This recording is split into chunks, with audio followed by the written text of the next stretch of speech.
시작하겠습니다. 정치부 이윤석 기자와 함께하겠습니다. 자, 이윤석 기자, 첫 번째 키워드 볼까요? 네, 첫 번째 키워드 보시겠습니다.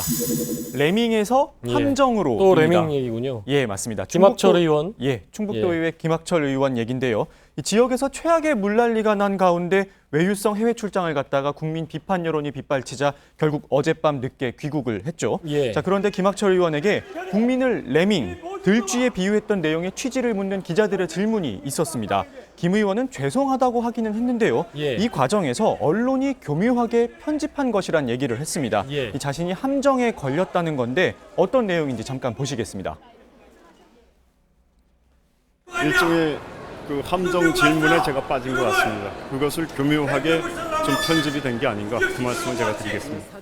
자, 어떤 함정 질문을 했길래 국민을 들쥐로 비유를 했을까 싶은데 뭐 사과를 해놓고 저렇게 얘기를 하니까 진정성은 좀 떨어져 보이네요. 네, 맞습니다. 특히 이 레밍이라는 쥐는요, 이 집단 생활을 하는 야행성 쥐입니다. 이 집단 자살을 하는 쥐로도 알려져 있는데요. 이 무리를 이뤄서 한 방향으로만, 그것도 직선으로만 움직이는 특징이 있는 동물입니다. 그렇기 때문에 심지어 눈앞에 바다가 나타나도 우르르 몰려가서 다 물에 빠져 죽는 이런 경우까지 있다고 하는데요.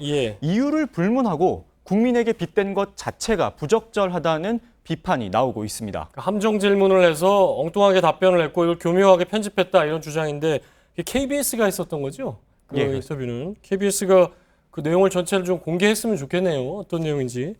자, 레밍 같다. 사실 이런 말은 흔히 쓰질 않는데 어제 저도 기자회견을 밤에 봤는데 언론을 또 레밍 같다고 얘기를 했죠. 네, 맞습니다. 본인의 억울함을 계속 호소를 하면서 이번엔 언론을 레밍에 빗댔습니다. 잘못했다고 말은 했는데 정작 자신이 뭘 잘못했는지 구체적으로 설명하지는 않고 엉뚱하게 책임을 떠넘기기만 하는 모습이었는데요. 마찬가지로 직접 보시겠습니다. 저는 이렇게 만신창이가 돼버렸습니다. 대한민국의 언론들이 바로 그 레밍 같다고 저는 생각합니다. 레밍을 상당히 집착을 하네요. 끝까지 저렇게 레밍 얘기를 많이 하는데. 네, 맞습니다. 저러려면 뭐하러 사과회견을 했을까? 뭐 이런 지적들 충분히 나올 만한 상황이 아닌가 싶은데. 자, 다음 키워드 볼까요? 네, 두 번째 키워드 보시겠습니다. 인민재판, 외국은요? 입니다.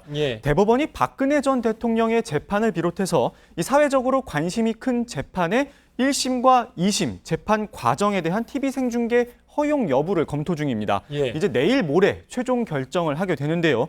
그런데 자유한국당이 오늘 21세기 인민재판의 부활을 우려한다 이렇게 밝혔습니다. 직접 보시겠습니다.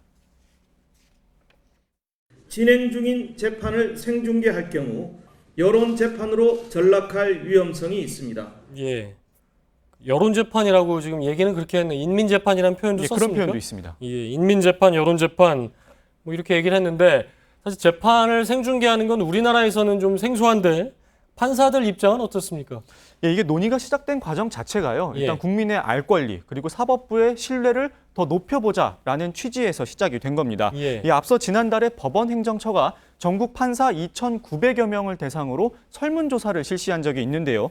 이때 응답자 1,013명 가운데 67.8%가 재판장의 허가에 따라 재판 과정 전부나 일부를 생중계할 수 있어야 한다고 답했습니다. 판사들 대상으로 한 설문이죠? 맞습니다. 그러니까 판사들 10명 가운데 7명이 지금 도입에 찬성을 하고 있는 건데요.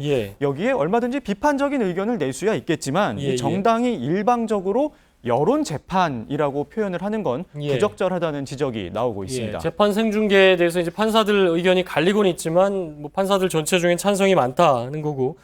근데 저 예전에 보면 오제이 심슨 재판이 워낙에 관심이 있었기 때문에 재판 과정 전체를 계속 생중계했기 때문에 이제 화제가 굉장히 되지 않았습니까? 네, 맞습니다. 그리고 이게 재판 구조가 미국과 우리는 좀 다르긴 한데 미국은 그 생중계를 많이 한다고요? 네, 맞습니다. 미국의 사례가 많이 언급이 되는데요. 뉴욕 주 변호사의 얘기를 잠깐 들어보겠습니다. 미국에서는 일반적으로 그 허용을 하는 경우가 자주 있죠. 그러니까 사회에 관심이 많거나 어떤 공익을 위한 것이거나 아니면 공개의 필요가 뭐 있다고 여겨질 때 같은 여러 가지 경우에 하여튼 폭넓게 그 판사의 재량에 의해서 인정을 해준 걸로 알고 있습니다. 네, 김 변호사의 설명에 따르면요, 이 미국 케이블 방송 채널 중엔 코트 TV, 그러니까 예. 법정 TV라고 해가지고 24시간 하루 종일 재판정의 모습을 보여주는 채널까지 있다고 합니다. 그만큼 사회적으로 관심이 큰 재판의 경우 이 대중에게 폭넓게 공개가 되고 있는 겁니다. 또 영국과 호주 등도 마찬가지라고 하는데요. 이 반대로 독일과 프랑스 등은 하급심 재판의 중계를 허용하지 않고 있다고 합니다. 예. 박근혜 전 대통령 탄핵 심판 재판도 사실 라이브 생중계는 안 됐지만 나중에 공개가 되면서 재판에서 이런 주장들이 나오고 있구나. 이게 굉장히 국민들 알 권리 부분에서는 굉장히 중요하게 작용을 했기 때문에 무조건 인민재판, 여론재판이라고 하기보다는 일단 사법부 의견을 좀 따라야 되는 게 아닌가 생각이 되는군요. 예. 자, 마지막 키워드 볼까요? 네, 마지막 키워드 보겠습니다. 이랬다가 저랬다가입니다. 예. 이 자유한국당 이장호 의원이 지난 21일 공직선거법 일부 개정 법률안을 발의를 했습니다. 예. 이 당이 제명한 비례대표 의원의 의원직을 박탈시키는 내용인데요. 이 같은 당이지만 사실상 바른정당과 함께하고 있는 김현아 의원을 겨냥했다는 분석이 나오고 있습니다. 바른정당과 이렇게 의견이 같은 쪽이 많다. 예, 맞습니다. 예. 그런데 이 법안이 공동 발의자 명단을 보면요, 이은재 의원의 이름이 올라가 있습니다. 그런데 이 의원은 지난 2월엔 정반대의 내용의 법안에도 공동 발의자로 이름을 올려서 논란이 되고 있습니다. 정반대라면 어떤 내용입니까?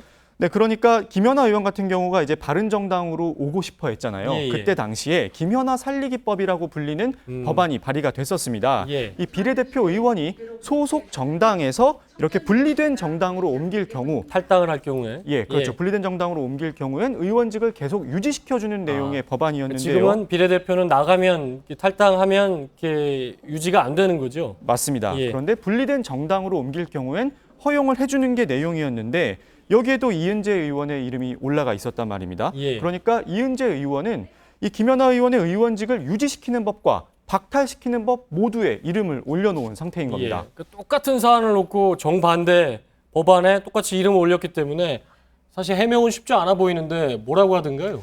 일단 이 의원에게 직접 전화를 걸어봤지만 예. 전화를 받지 않았습니다. 다만 보좌관과 전화 통화를 할 수 있었는데요. 당시 바른정당이 당론 발의를 한 상태였기 때문에 의무적으로 참여한 것 같다고 말했습니다. 또 이장호 의원 측은요, 의원 개개인에게 다 동의를 받았다라고 말을 했는데요. 결국 이은재 의원의 생각이 무엇인지 본인이 직접 해명이 필요하다는 지적이 나오고 있습니다. 네, 비하인드 뉴스 정치부 이윤석 기자였습니다.